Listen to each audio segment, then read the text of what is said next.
Breathe out with your chest coming forward first. Melt into the thigh of your straightened leg. Come back up with your arms first. And breathe out. These people are practicing a small part of Hatha Yoga. Today, yoga has become a shared legacy of humanity. It is a vibrant part of the alternative health system. Yoga is not found in any other civilizations of the world. It originated and evolved in India.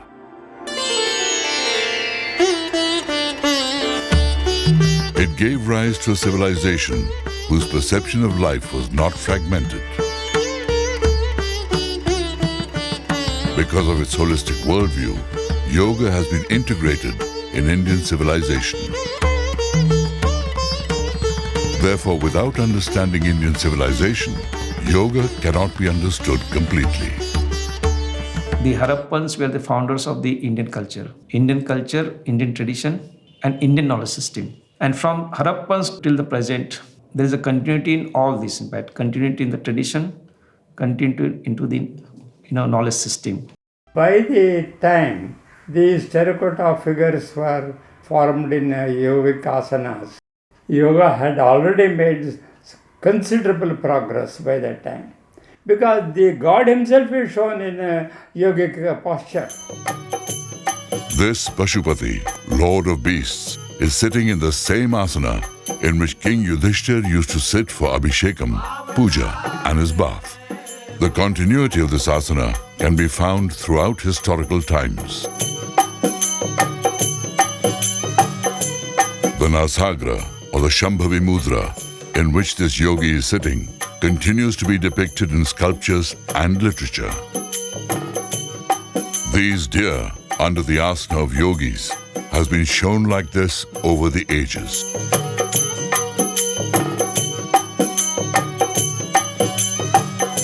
Who else can symbolize the mind better than the flighty deer? Controlling the mind is tougher than holding air in a fist. But the yogis disciplined it and made it dance on their fingertips.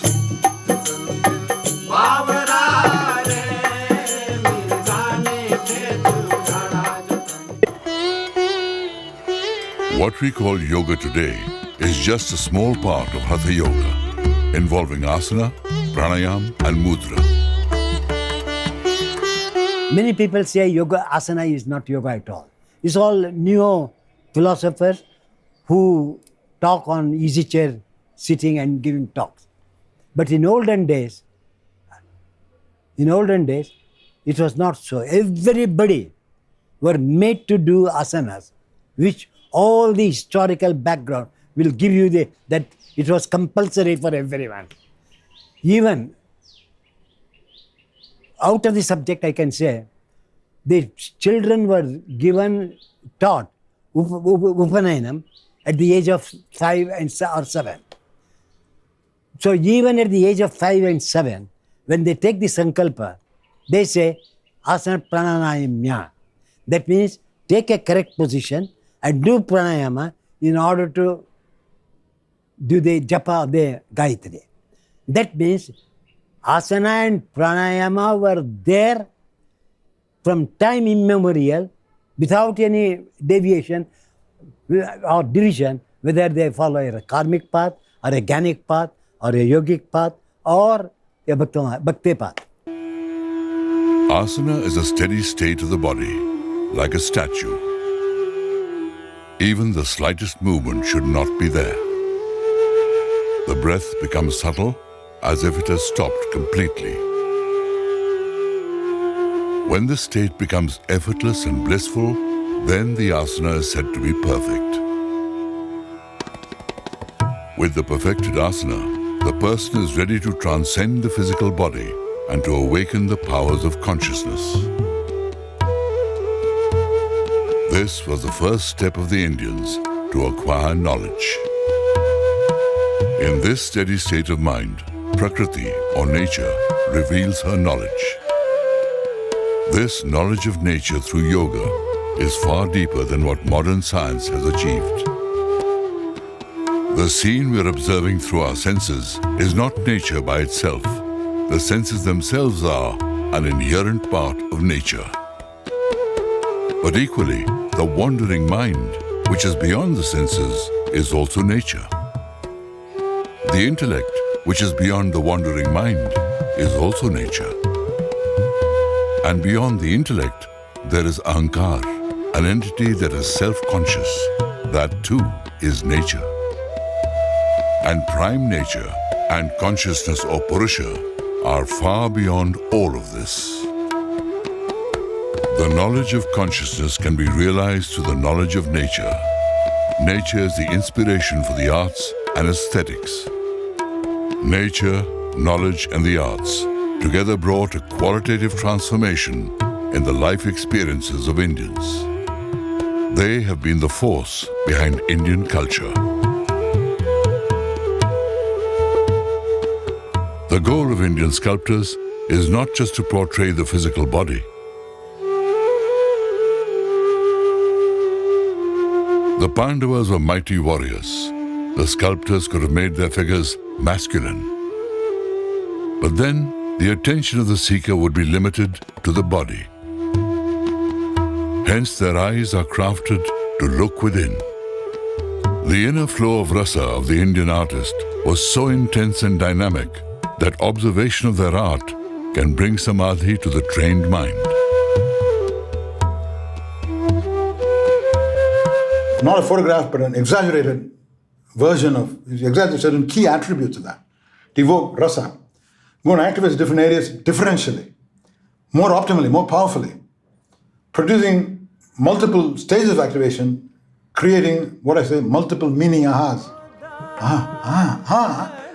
All happening on a compressed time scale, a matter of seconds. Then there's a final aha of complex, of object recognition and enlightenment.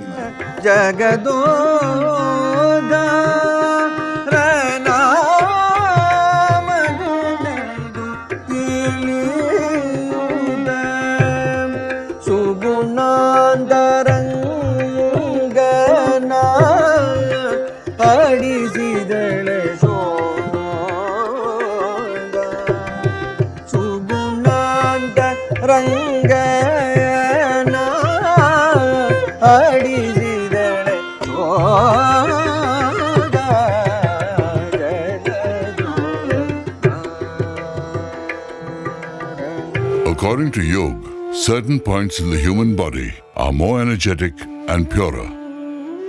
Yoga also regards certain places on earth as more energetic and pure. These splendid places of divine presence are called kshetra or tirtha.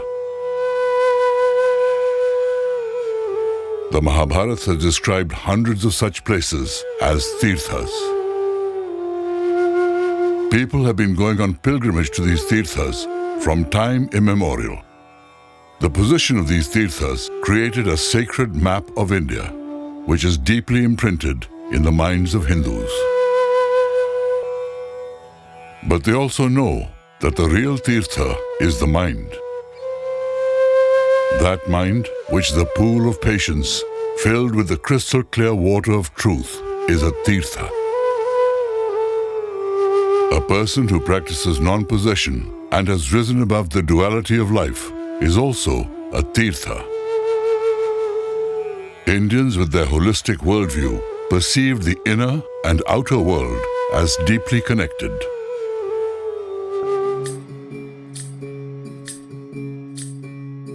Bharat is not just a physical entity consisting of land. It is a conscious life force to be awakened like the Kundalini.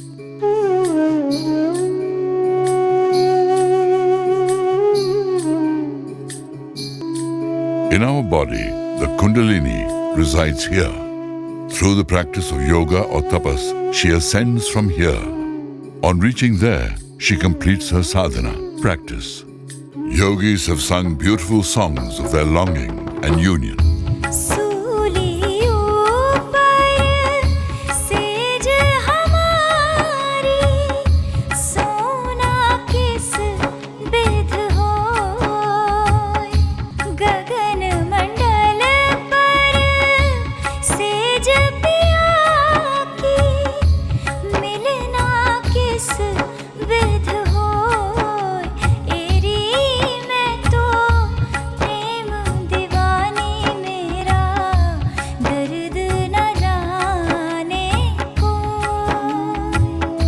These hymns describe the geography of Bharat. It says that the expanse of Bharat is from Kanyakumari to the origin of the Ganga.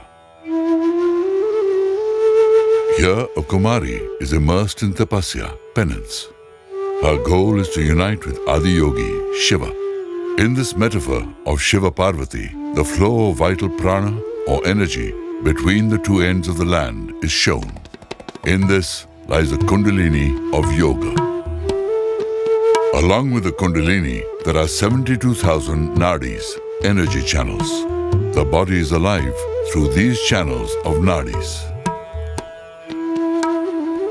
The earth also is not without life. These are not just rivers, but flowing nadis of her body.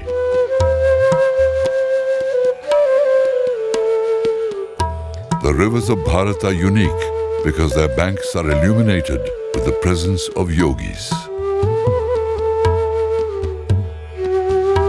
According to yoga, 3 subtle nadis flow in the human body: Ida, Pingala, and Sushmana. Similarly, the Ganga, Yamuna, and Saraswati once flowed across the land of Bharat. Places where the nadis of Kundalini meet are called chakras. These places have special awakening powers. And the places where the rivers of India meet are called Prayag. At these confluences, Indians can attain awakening, says the Veda. The body is nurtured by the land. Therefore, it should have the characteristics of the land. Yoga texts have shown Desh, their country, in the human body. And the yogis have visualized the human body in their Desh, country. The body and mind of the people form the country and its society. With a little negligence, in the same way that a pot can break or a body can perish, a nation of ignorant people can disintegrate.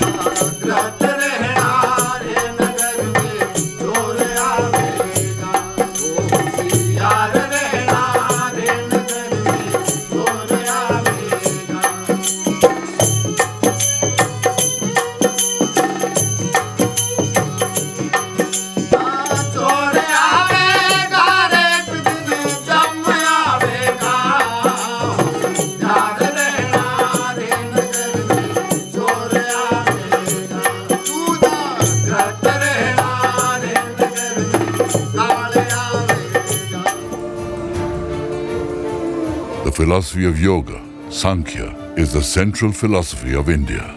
Even Marxist scholars state that proto-Sankhya philosophical ideas are seen in the tribal life of India. The Hindu dharma of tribals can be seen prominently in Atharva Veda. Hindu dharma is a rishi-propagated dharma. Rishis were many and came from different backgrounds. There was diversity in Hindu dharma. This diversity was also due to the philosophy of yoga. The 2 basic entities of Sankhya philosophy are Purusha, consciousness, and Prakriti, nature. Purusha are many, and Prakriti is continuously changing. Change, novelty, and diversity are the prime rules of Prakriti. Therefore, change, novelty, and diversity were an integral part of Hindu dharma from time immemorial. This diversity is the identity of India and also of yoga. लेत सदा सुधि दीन की सहज दया के धाम. Sri Krishna is traditionally known as the illuminator of yoga. India has a vast wealth of yogic knowledge. Several streams of yoga flow in it. In yoga, sometimes karma was dominant, at other times jnana. Sometimes it was bhakti, other times asana. Sometimes yoga was mantra, at other times tapas. Perhaps even before tapa, it was rita, divine law, or truth. This kind of diversity often creates confusion in the minds of foreigners. They often mistake diversity for chaos. But diversity creates rasa in life. The way every leaf of a tree is different, but nurtured by a single sap. The way trees are many, but nurtured by the single forest. Similarly, there were multiple sects, but all were nurtured by the same principles of yoga. These multiple forms of yoga have an internal unity. Any karma or jnana is considered yoga when it has the concentration of chitta consciousness, and concentration of chitta consciousness is yoga only when it illuminates the self. Abhyas and vairagya, tapa and dhyana, asana and shoch carry the same meaning across all sects. A person practicing self-liberation is called Urdhvareta. Gautam Buddha was one such being. While doing meditation, he sat along the trunk of a tree. There is an upward movement of sap in trees. Therefore, trees are Urdhvareta. The entire Indian tectonic plate can also be called Urdhvareta. At our feet is the ocean, and on the crown is the highest mountain. Such an Urdhvareta land is nowhere on earth.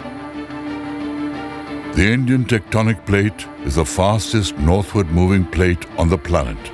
Perhaps this phenomenon of nature may have developed in Indians the technique of becoming an Urdhvareta called yoga.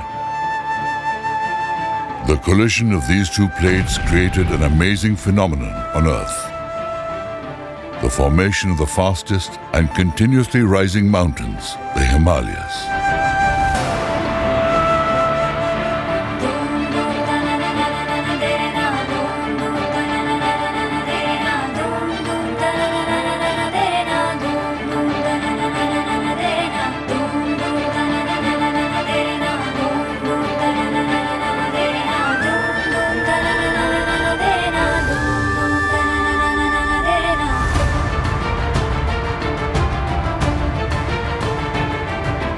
Perhaps due to this continuously upward movement, the Himalayas became the abode of the yogis.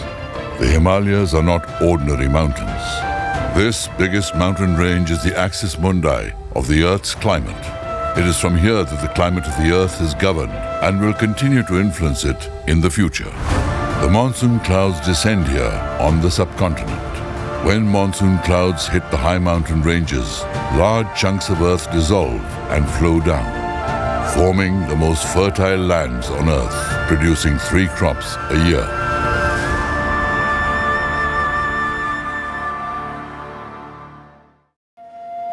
Only those can practice the higher pursuit of reality who are free from the basic need for food. Gautama Buddha, with thousands of his disciples, used to beg for alms in the villages.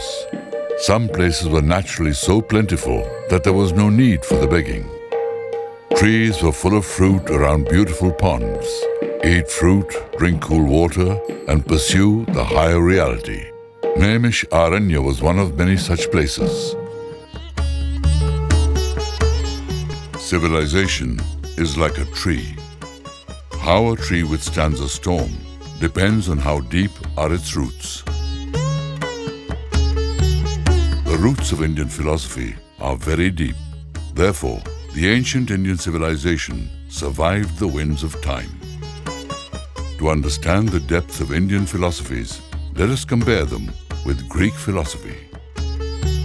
The meaning of philosophy for Greeks is love of knowledge, whereas in India, philosophy is a means of self-realization. Philosophy is darshaniya, meaning to see the world and the self within. The purpose is freedom from suffering, whereas Western philosophy is an intellectual pursuit. For the Greeks, the soul of a person is an entity of intellect, whereas in India, it is the Atma, which is beyond intellect. How far beyond? Let us understand from this diagram. This orange color represents Indian philosophy, and the blue, Western philosophy. The red line divides the outer and the inner world of our being. The knowledge of the outer world is received by the sensory organs and through the aid of tools, and the mind, intellect, etc. receive it within us. But where are we? Who am I? For the Greek, I is the intellect. In India, the I is beyond the intellect. The seer is standing at the far right end, totally detached. It can see everything. For the seer, everything is outside. But for the Western observer, he can see only up to the intellect level.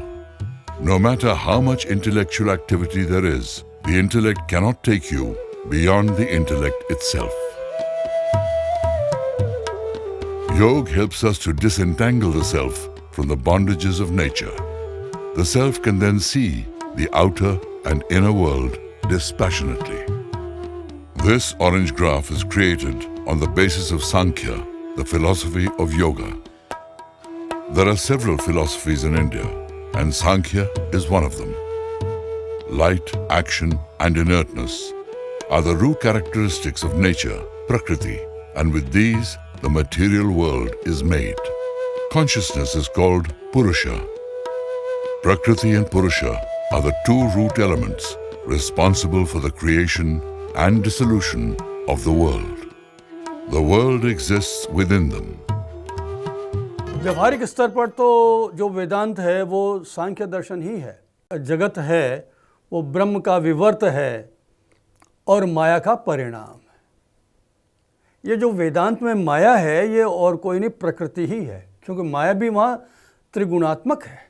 अब हुआ ये कि जो प्रकृति सांख्य में अत्यंत बलशाली और प्रभावशाली तत्व था वो वेदांत में निरीह हो गया, और जो चेतन तत्व वेदांत में प्रभावशाली है वो सांख्य दर्शन में निरीह है। The Upanishads give an example of white, red, and black goats for the three behaviors of Sattva, Raja, and Tama. Can Sankhya represent all the Indian streams of philosophies? The answer lies in this real story. Once an American scholar, Gerald Larson, visited Pandit Gopinath Kaviraj in Varanasi. Pandit Kaviraj is considered an erudite authority on Indian dharma sadhana and spirituality in modern times. Gopinath ji asked, "What are you studying?" Larson said, "I am studying one of the ancient philosophies of India, Sankhya." Gopinath ji interrupted and said, "Sankhya is not one of the philosophies of India. Sankhya is the philosophy of India." This documented conversation confirms the extensive influence of Sankhya in India. So this diagram is made on the basis of Sankhya philosophy. And this blue line, whether it is the rationalist or experientialist, the modern existentialist or empiricist, Western scholars could never go beyond this point of intellect. Not even the psychologists. The ego that is understood by Freud is very limited. The ego, as seen by yoga, is ahankar, a sense of existence, and is realized by asmitanugat samadhi. In reality, we spend our lives entrapped in sensory emotions and mental and intellectual dualism. Yoga calls this type of life a prasanna, a dissatisfied life. One who becomes prasanna, satisfied, becomes a seer. The one who remains at the level of intellect becomes a consumerist.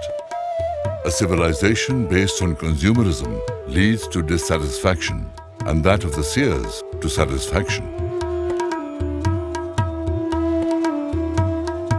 Ganga तरंग रमणीय जटा कलापम गौरी निरंतर विभूषित भागम. Shiva in Samadhi has been the personification of yoga for thousands of years. All the symbols shown here represent the philosophy of yoga. Shiva is our pure, detached consciousness. And this is the primal nature of Sankhya, the philosophy of yoga. This image of Adiyogi blissfully living in the Himalayan caves may not inspire the modern man. Perhaps this image will inspire him more. The physical notion of health has made us ignorant about the rasa of self-realization. Today, the meaning of Anand is material pleasure. America is a land of material pleasure. India was also once the land of a pleasurable life. Perhaps ancient India had achieved sensory pleasure far greater than in America. The country that looks poor today was once the richest land of the world. Even Western scholars came to this conclusion of India's material affluence on the basis of economic parameters. But for Indians, Purusharth, meaningful endeavors, was the goal of human pursuit, not material affluence. When Purusharth is complete, Vairagya, a detachment from the world, emerges from within. This Vairagya is the greatest wealth. In intense Vairagya, realization of self is attained, and that is yoga. It is the supreme power. With this power of yoga, India never allowed the essence of her core to diminish, even in the worst of times. But countless countries in the world have disappeared in the whirlwind of time. साधन धाम मोक्ष कर द्वारा पाई न जेहि परलोक समाना साधन धाम मोक्ष कर द्वारा पाई न जेहि परलोक समाना